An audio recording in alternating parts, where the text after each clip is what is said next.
Well, now for something completely different.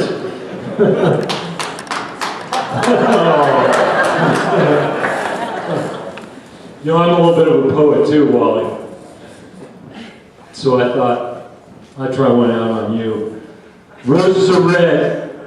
Huh? Yeah. Violets are blue. Pity the poet who comes up and rhymes after you. This is going to be all prose, believe me, from here on out.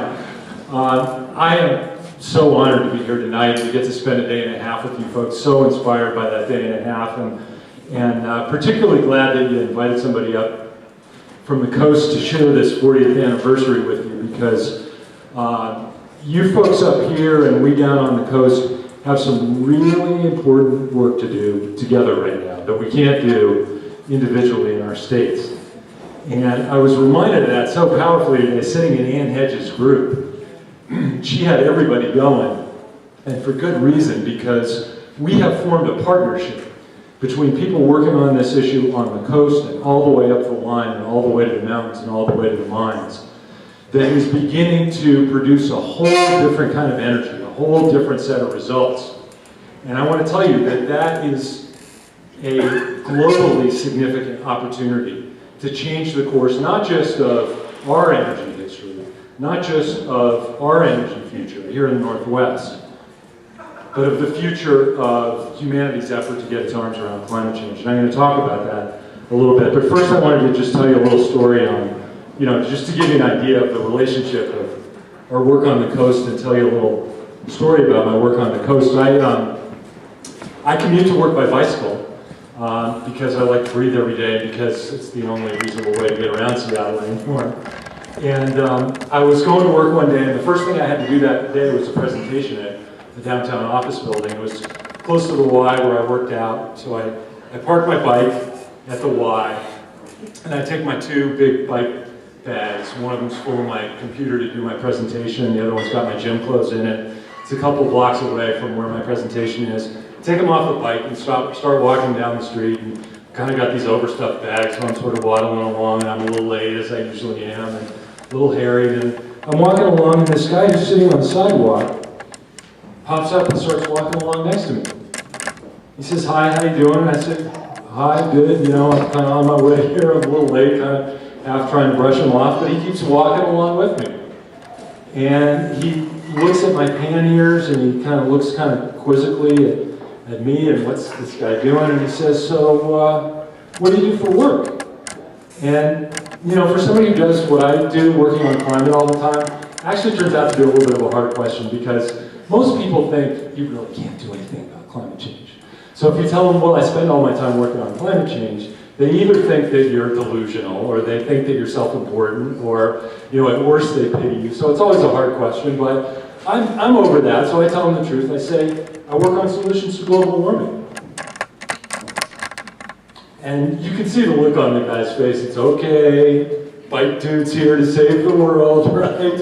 But he keeps walking along beside me, and finally he says, "Well, say, do you have any work I can do? Because I need a job, and you are going to need a lot of help." Well, I'm reminded of this every day. We are going to need a lot of help.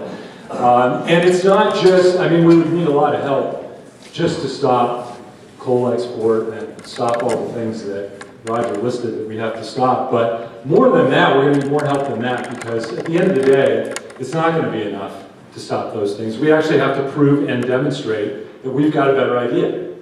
We've got a better way to produce a good life on this earth than Mr. Peabody does.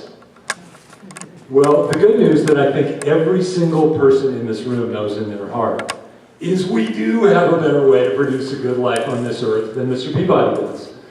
And so I get to spend most of my time with Climate Solutions doing the work of proving out that proposition, proving that we can live better, proving that we can live healthier, more prosperous, more sustainable lives by making this transition from fossil fuels to clean energy. And it's great work, and I love everything about it. And we were just going along doing our work, and proving our proposition until these coal trains started coming through. And they weren't to serve us because we're not using coal in Seattle. They were on their way to Asia. So now we're in this process of fighting these coal trains, and we're fighting them from both ends now. And you know, sometimes I think it might have been a little bit of it might have been our comeuppance. Maybe sometimes we get a little bit smug in Seattle about all the great work that we're doing to build a sustainable future. And we're getting a little feisty about this coal export thing. And your governor at the time, this was a little while ago, Governor Schweitzer, took exception to the fact that we decided that maybe it wasn't our best future to become the Ciudad Juarez of the global coal trafficking industry. And so he had this to say in the media. Over in Seattle, at every single intersection, on every street corner, they've got a Starbucks coffee or a Seattle's Best, and they're drinking all that hot coffee and talking about how bad that coal is. All the while that coffee was heated with coal electricity, was burned in coal strip, put in wires, and sent to all four corners of that intersection in Seattle for 40 years. That's fine. How do you do? Now, I would like someone here to help me because I'm not sure I'm saying that right. Is there anyone here who could say, how do you do? Is it how do you do? How do you do? Like Brian Schweitzer would say. I need a volunteer. How would Brian Schweitzer say this? How do you do? How do you do? All right. Well, did everybody hear that? How do you do? That's helpful. And now I'd like to get a little bit more help because I'm going to need some more help before we're done here. And ask everyone in the room to say that together, because I think that's going to be an important theme for us. So when I go like this, you say that thing that Wally said. You ready? That's very good. That's going to be very helpful. Well, we do fine, thank you. I'm not sure that's really what Governor Schweitzer was asking, but we're doing quite well. And I do want to correct the record, though, for Governor Schweitzer's view of Seattle. It is true that we are drinking an unreasonable amount of coffee on every intersection in Seattle. You got that part right. And it is true that we are talking some smack about the coal industry because we think we've got a better future than becoming a global coal depot. It is not true, however, that any of that coal was made with coal-fired electricity. Because in Seattle, we sold the last share of our last coal plant in 2000, and we made a commitment not only to get rid of all the coal in our electricity, but to get rid of all the carbon in our electricity. So we got rid of our gas contracts, we built more windmills, we doubled down on energy efficiency, and as of 2005, Seattle City Light is now serving the entire city of Seattle with zero carbon whatsoever.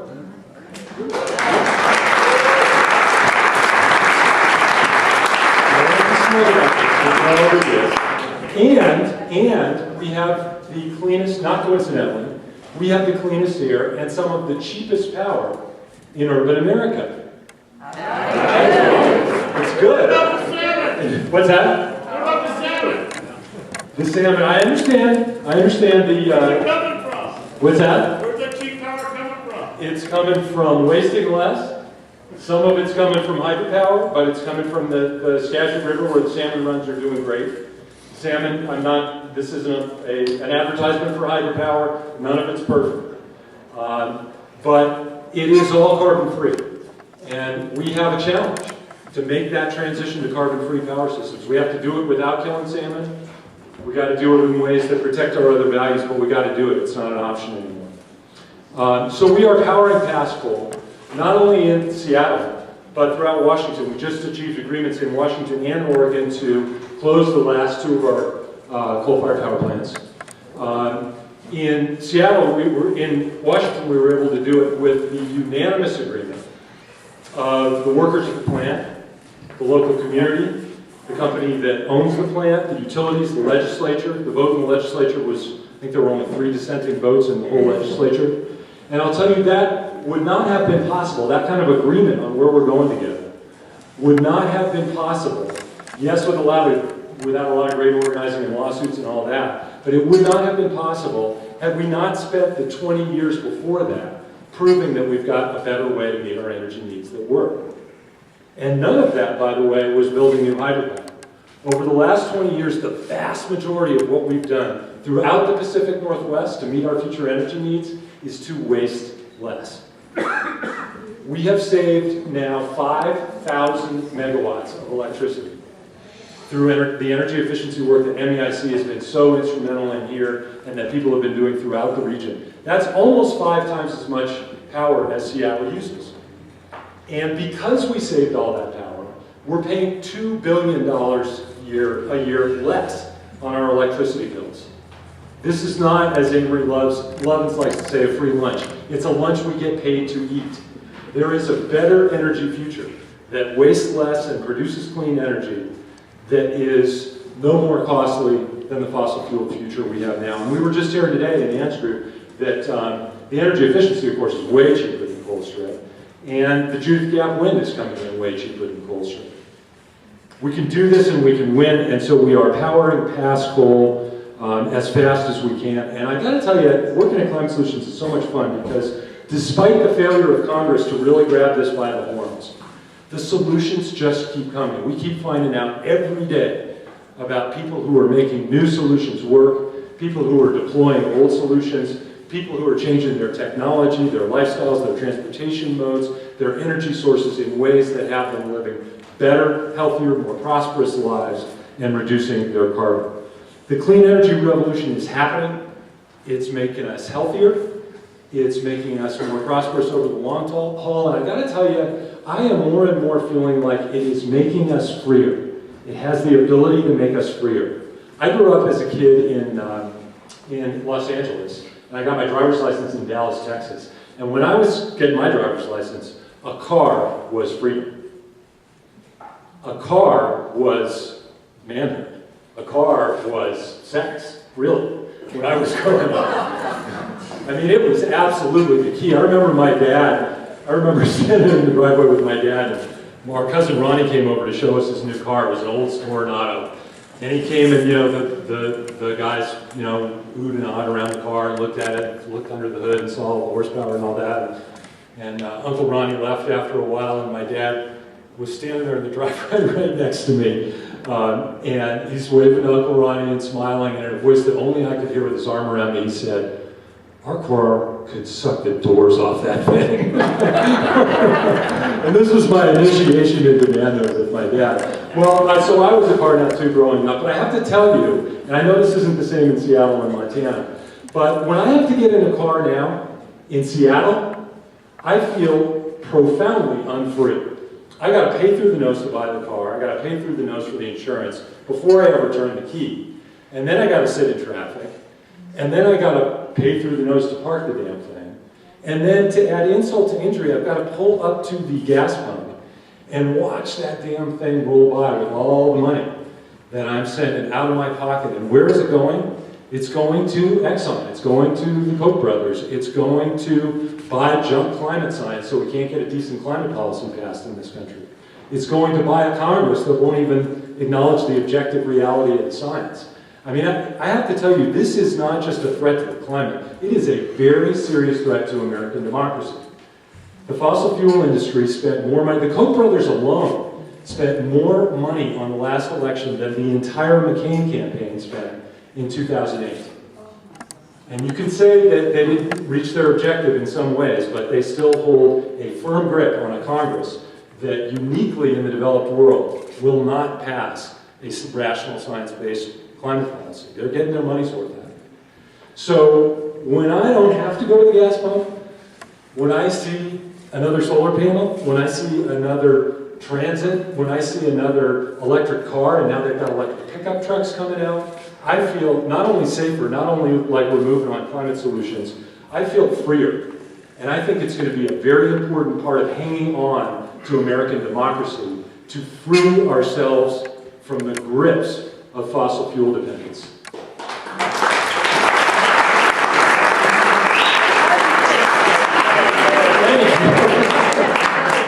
We have to do this. So all this great work we're doing to make that stuff happen now is moving forward. I'm telling you, it is moving forward. The clean energy revolution is happening. That is the good news. And it's good for us, it's good for our kids, it's good for our communities, And it's really good for almost everybody, and I say this with due respect to people who I know their livelihood is dependent in some ways on the fossil fuel industry. But in almost every community in America, the fossil fuel industry is sucking more out of that community than it's giving back. In my community in King County, $5 billion leaves our economy every year just to pay for oil. Now that $5 billion is producing no jobs, no economic benefits in King County. It's producing some jobs where they're drilling the oil, but not very many. There is no other way that you could spend that $5 billion that would create less benefit, less of a future, fewer jobs, than to spend that $5 billion on oil. And that's true for almost all Americans. So it's great news for us and our kids and our communities that we are beginning to free ourselves, that we're beginning to show that we can live a good life without and beyond fossil fuel dependence. It's great for us. It's not great for King Coal and Big Oil. And so they see us getting free. And they're getting kind of desperate about it, to be honest. You know, I have to say the biggest indication of freedom that I got recently is no bidders on a public coal lease, and then bidders for 21 cents. That really tells you something. That tells you not just short-term market fluctuations in gas and all that stuff. That tells us that the writing is on the wall. Well, they can see the writing too, and so what they're trying to do now is to, before we can get much further toward freedom, is lock us into a future of decades of more fossil fuel dependence by sinking enormous amounts of long-lived capital investment in fossil fuel infrastructure that will lock us into continuing to use the fossil fuels and create the emissions because we've spent the money. That's what the Keystone Pipeline's about. That's what coal export is about, is encouraging Asia to build more coal plants quickly so that they will continue to have demand for the foreseeable future before Asia figures out how to live a prosperous, healthy life with a good future without fossil fuels. Well, that is a one-way ticket to a future of unrelenting climate crisis. It's a business plan for the coal and oil industry, but for us, we must not buy that ticket. And we have the power now, having done so much to advance solutions, to know that we don't have to buy that ticket. And so today, we are drawing the line. And when I say today, I don't mean just sort of now in general. I mean today, this very day, across America, at 214 events across this country. People are, in communities all over the country, people are getting together to draw the line against the Keystone Pipeline. I've had pictures coming in on my phone all day. It's unbelievably inspiring. Now, I want to talk about Keystone for just a second because I think it illustrates something really fundamental about what we have to do here. It is not just a pipeline. It's a principle. And the principle is this. The Keystone principle is this. We have to stop making it worse. And specifically and categorically, we have to stop making it worse in ways that make it impossible to solve. We have to stop making it irreversibly, irrevocably worse by making, again, these long-term capital investments that last for 30, 40 years, a new coal plant, an oil pipeline. Those things are taking all of the capital we so desperately need to build a better energy future and sinking it into fossil fuel infrastructure that keeps us locked in. That is what we must avoid. And the Keystone Pipeline is both a conspicuous example of that kind of investment and a powerful symbol for the whole damn category. It turns out this is a terrific place to draw the line. And you know, when you do climate work, the question, that's always a hard question, well, where do we draw the line? You know, we all participate in the problem, and it's hard to know where the solutions are. Let me tell you why I think this is the place for us to draw the line. First of all, mathematically, there is a hugely important study, and I won't do a lot of numbers, but from the International Energy Agency, the World Energy Outlook in 2011. And they said, if we continue to invest in this fossil fuel infrastructure for just 3 more years, we will have built all the machinery and all the pipelines and all the coal plants it takes to carry us sailing past the 2050 limits and into catastrophic climate crisis. So no matter what we do, if we sink all that capital now, we won't be able to get our way back. So mathematically, this is exactly the right place to draw the line. Morally, it's the right place to draw the line. You know, we have entered a new age in the last couple of years. Climate change is no longer speculation. Most people are having experiences with climate change. We're now in the age of consequences. So now the victims of climate change have faces. We have to look them in the eye and we have to have something to say to them. Well, what will we say to them? What will we say to the victims? Today's victims, and more importantly, the prospective victims of still preventable climate disasters, our kids. What do we have to say to them? Well, of course what we have to say to them is, we're going to put one foot in front of the other and make this better. We know how to do this. We know how to create energy with fossil fuels. We know how to build healthier communities without fossil fuels. We can't do it overnight, but we're going to damn well put one foot in front of the other and keep going in the right direction. We're going to make this better. But they will never believe us, and they shouldn't believe us until we stop making it worse. That is the price of credibility. That's how we tell them, that's how we tell ourselves that we're serious about making this transition, is drawing the line. It's also the right place to draw the line because unlike so many of the things we deal with in climate policy, it is really simple and intuitive and basic, right? I don't know how many of you remember Molly Ivan's first rule for getting out of a hole.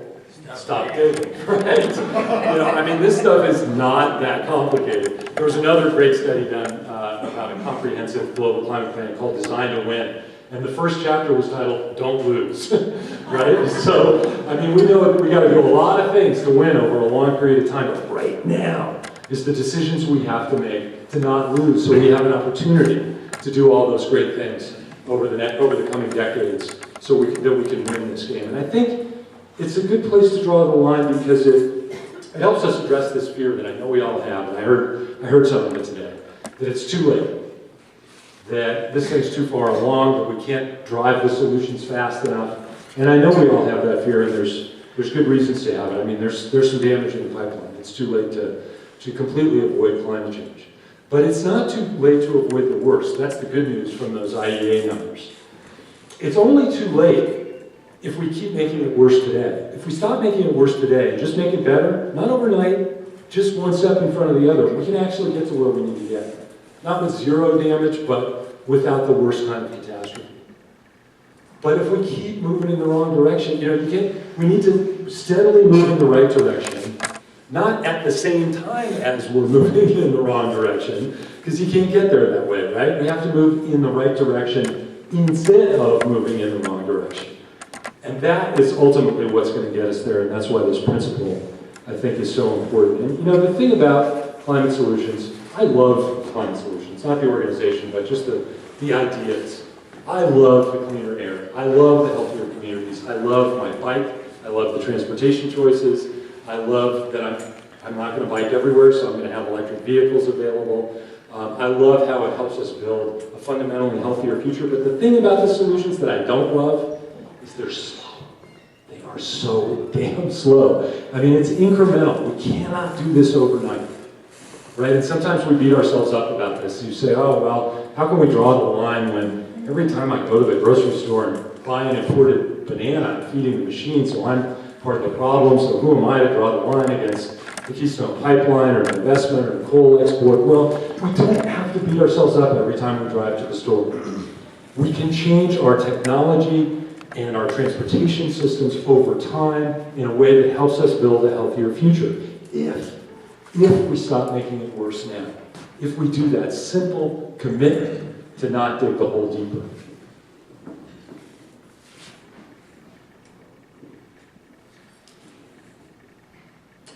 So, you know, the things we're going to do in our lives, I'm really hopeful and optimistic about.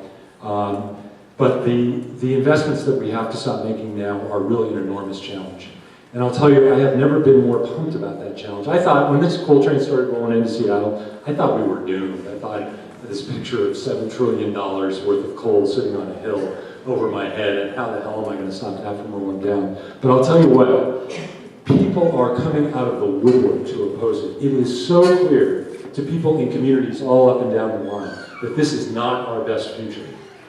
That I have come in the last 2 years to believe that with your help, with the amazing work that MEIC is doing, we are actually going to be able to beat this thing. Now, I don't mean to say that to make you complacent. I don't mean to say that we can all stop working on it. I don't mean to even say that the odds makers would put us in the pole position. But I'm telling you, I am feeling a new kind of energy, a new kind of resolve and commitment to draw this line that I think we can actually win on. And it comes from our belief in the power of solutions. It comes from our knowledge that we know we can do something better. And so today, drawing the line includes an amazing totem pole journey that Wally was talking about. I don't know how many of you saw it or saw news of it. The Lummi tribe, which has carved totem poles and taken them to Ground Zero. After the disaster at Ground Zero, they took them to the crash site in Philadelphia as gestures of solidarity and peace. Carved a totem pole and brought it up, and it was blessed with the Northern Cheyenne, I think, up at Otter Creek just earlier this week, and began their totem pole journey as a symbol of their determination to draw the line on coal export. They're in Spokane yesterday, they're in Celilo tomorrow, I think. And that journey is serving as a source of inspiration to tribal people and the rest of us, all up and down the line. Today on the Seattle waterfront, Bill McKibben drew the line with 2,500 people on that same coal export, standing across the tracks on the Seattle waterfront, trying to stop the same coal that you're going to keep in the ground here. And outside of York, Nebraska, on the Hammonds farm, they built a barn over the course of this last week. A barn not too much unlike this, and it's a clean energy powered barn. It's a solar and wind powered barn, and it's standing smack dab in the pathway of the Keystone Pipeline in the middle of Nebraska, and they're going to have to tear the damn thing down to build the Keystone Pipeline. And today, while we were admiring the solar panels and while we were gathering here today, they put the solar panels on that barn, and they will dedicate it tomorrow.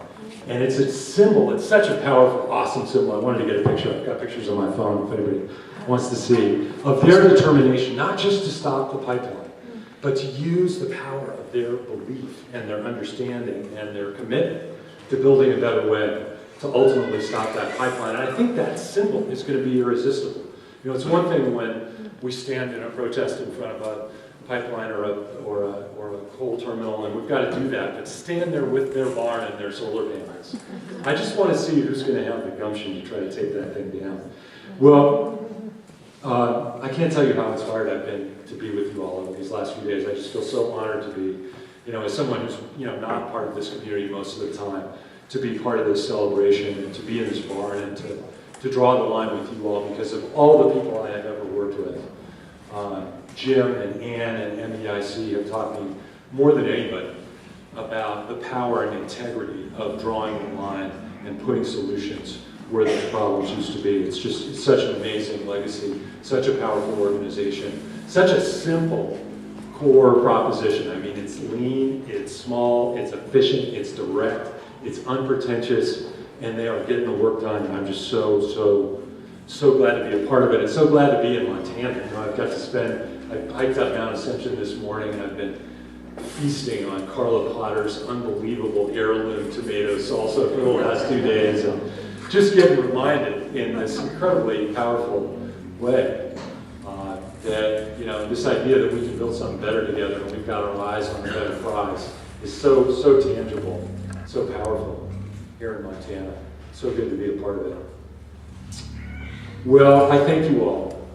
And I'm going to go home tomorrow believing ever more strongly from my time with you that we can build a place that is worthy of this amazing place, of you fantastic people, a future of intrinsic worth. We're going to build that. Thank you.